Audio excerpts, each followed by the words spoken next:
And when I first walked into a large hospital in Springfield, Illinois, I started talking to them about cost accounting because President Nixon was saying you can't have a price increase unless you show a underlying cost increase. Well, they were wanting just to show total costs. Well, our total costs are going up because of the cost of health care and whatever. Well, no, what we were supposed to do is determine how they priced their services and how they costed it. Well, they didn't. They couldn't. And so at that point, somebody came up with this idea that we would take 10,000 diagnoses, group them into 469 kind of like categories, and we would pay on the basis of input, not output. And it's still being done the same way. There is no accountability for an episode of care, from the physician to the hospital to the nursing home to the home care to getting people off of the system. They're still on the system, warehoused in nursing homes. And what my idea was, and I worked on developing software for 35, 40 years now with my son, is that we have a cost accounting system that you can track the cost of care from the physician office through the hospital, through the nursing home, into the home care, then home. And the whole goal is to get them better, get them home. And I was doing that in my nursing homes. We were utilizing our software to set up what was called care plans. And then within those care plans, we defined problems. The problems are the product. It isn't the diagnosis. A stroke is the person can't eat, walk, talk, think. Those things have to be fixed. And if they can't be fixed, then they have to be improved. And all of that entails labor, and entails supplies, and entails cost. And each episode varies depending upon how many problems the patient has. So we devised a system that would take 10,000 diagnoses down to 11 body systems. I mean, the body has 11 basic systems that runs the whole machine, so to speak, and simplify it down to the point where you're dealing with body systems. You're not dealing with 10,000, and it was increased to 16,000 diagnoses. Now it's 77,000 diagnoses. And they're still trying to pay on the basis of what they call a DRG, diagnosis-related group. That's hospitals. Then nursing homes are paid on a admission assessment, not on discharge outcome. So, my idea was never attractive to any of the providers because they didn't have to do that. They don't have to be accountable. And I think that's interesting when the bill's $3 trillion a year and we're not holding them accountable. And they're not going to like what I say because they're staying quiet because they don't want it to change. They don't want to have to be accountable like none of the rest of us if we don't have to be. So that's in healthcare. It's in the coverage and in the cost and in the quality because we don't have the defining what quality is for a stroke with respiratory and urinary and cardiac and complications, because statistics is that we have 40 million people that have 4 or more diagnoses, chronic disease that we're talking about. And that's where the major cost is it costs closely to 80% of the healthcare costs is spent in the last 10 years of people's lives. And the baby boomers are just coming on, and they're not healthy. They've got problems. They don't exercise. They don't eat right. They're not internalizing the responsibility for paying the bill. But somebody else pays the bill. It's called externalizing the economics. And if you don't have to pay it, you don't worry about it. If you don't worry about it, you don't do anything about it. So you can say, Jerry, you're generalizing. I said, well, look at, go out on the sidewalk and take a look.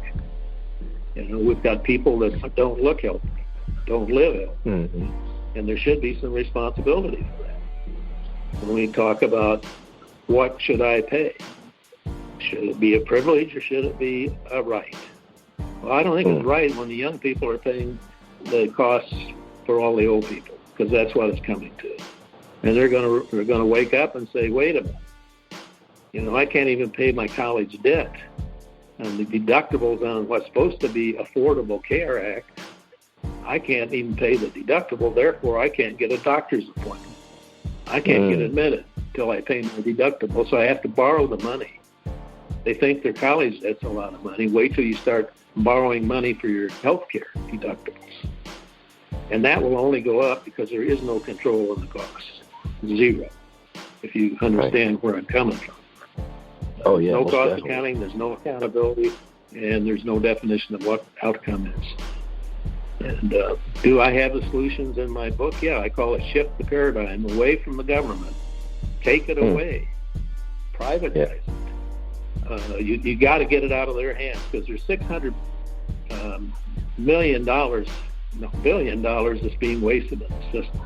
And they claim it's because of fraud and abuse. Well, hell yes, they're going to blame the providers then. And that's what they're doing, is they blame the providers, come out and throw a few in jail and scares the hell out of everybody, and no one gets better. So, yeah, it's called SHIFT. It's Self-Help Investment Funding Trust, if you understand the acronym there. Each one of us would have our SHIFT account. It's withheld from our paycheck, and it goes into a mutual health insurance company that we own. Each person can choose one. It'd be your typical health insurance companies that'll probably buy onto this because they wouldn't have any money. And it goes in there, and it's on the basis of your the expenditures, you're internalizing what your health care is costing. So then we will have competition. You'll ask what I'm paying for. Ask why didn't you get me well, and ask for a better physician or a better hospital. They're going to have a cost accounting system. So now you see what's behind all this is they need a cost accounting system. Do they need mine? I don't know. If I have one, somebody's going to copy it. I've got a prototype all built that I'm still trying to get into the cloud so I can sell it to when finally this whole thing crumbles and everybody's going to have one. I don't know, I'm probably a little crazy, but no, until we have some way of accountability, costing their products. It's a product. It's not a stroke. It's not the problems, it's the outcome of, in care planning, you set goals for the problems and you track to see if they're improving or deteriorating so you can either discontinue it or accelerate it. And we had that going in our nursing homes, so we were discharging 57% of the people that came in back home. Because my philosophy is that's where they need to be. And everybody talks about, we'll pay physicians to make house calls, or we'll have medical homes, and they'll, it's harebrained. And I have a story that proves I'm right. Because in 1975, I went to Washington, D.C. as a representative of the American Healthcare Association of Nursing Homes. And I was supposed to be the expert on costs for nursing homes.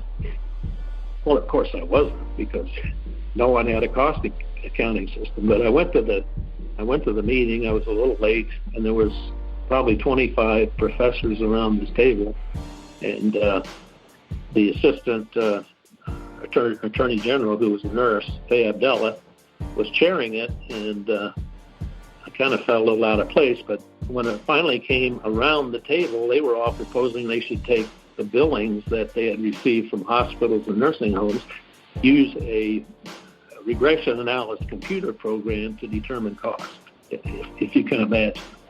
And today, they're still trying to do the same thing. They're trying to use billings to back into costs rather than require costs to justify the billing. No wonder it's a mess. But anyway, I got up with my overhead and my charts and whatever, showing that there's an element of fixed costs here, variable costs here. This is where the variable and fixed costs cross the profit line, and this happens on every episode of care. Oh, well, that's too complicated. That's too detailed. That's too administrative. It'll never fly. Okay, well, they hired me to come up with a white paper on how to implement it. And I submitted it. And what it was supposed to do, of course, was to create models of care based upon these 11 body systems, so we could forecast out using modeling, since computers were becoming able to do that, based upon the diagnosis of the problems, and have models that would show the interventions by the provider, and then the goals would be what they were trying to attain. So we could track the costs on a standard cost basis and forecast out what the break-even points were going to be, and hold the providers accountable for this process. And then when you go from a physician's office to a hospital, you have a care plan that's built on these models. And those models then are compared to actual by the cost accounting system at the end of a month or a period. And then the referral over to the nursing home, they have the same system. They're communicating through the same episode of care. And today we have no way of tracking any of this other than the diagnosis. And now they're penalizing nursing homes if they send the hospital back too soon, because they're penalizing the hospitals because they're taking them back and driving up the cost. It's never ending. Yes. So that's part of the solution. Okay. I'm going to kind of move on here to that's only healthcare. I don't think we have time to talk about the tax system. It's my feeling that the current tax system is and growing our way out of this problem is never going to work. We can't grow our gross national product fast enough and long enough to pay these bills. And until we record them on the books, no one really knows how long it would take or what it would take. And I think it would realize that, hey, the people who made a lot of money off this great enterprise, American enterprise, are going to have to reinvest some of their money. Instead of taking it into a foundation and getting no taxes on the foundation, we got to start having a reinvestment back into our great consumerism that goes on here. But this all is packaged into my idea in 1991 was that we needed a third party. We have to have something that holds the two parties accountable. They may not win, and they may not be the majority, but within that structure we have what Europe has had for a long time, is we have the red and the blues don't collaborate into a monopsony and run everything. Is that happening? Of course it's happening. That's why we have gridlock. We can't get anything done. They're all debating issues, not solving problems. And at this rate, they're going to throw Trump out, and his acumen in business is not going to work there until we redo, privatize. My whole title on my book, American Enterprise Manifesto, is Downsize Government, Upsize Enterprise. Until we start privatizing most of these agencies that we don't even need, or they get in the way, this whole thing is crumbling into bankruptcy. I have a chapter 11 in my book and a chapter 13. 11 is reorganization, chapter 13 is bankruptcy. And it goes through the process of how the government would have to handle this. So that book, really underlying it, is proposing a third party. It would be called the American Enterprise Party. It represents 160, 200 million enterprising Americans. Not the Labor Party, it's not the Workers' Party, it's the Enterprise Party. It's represent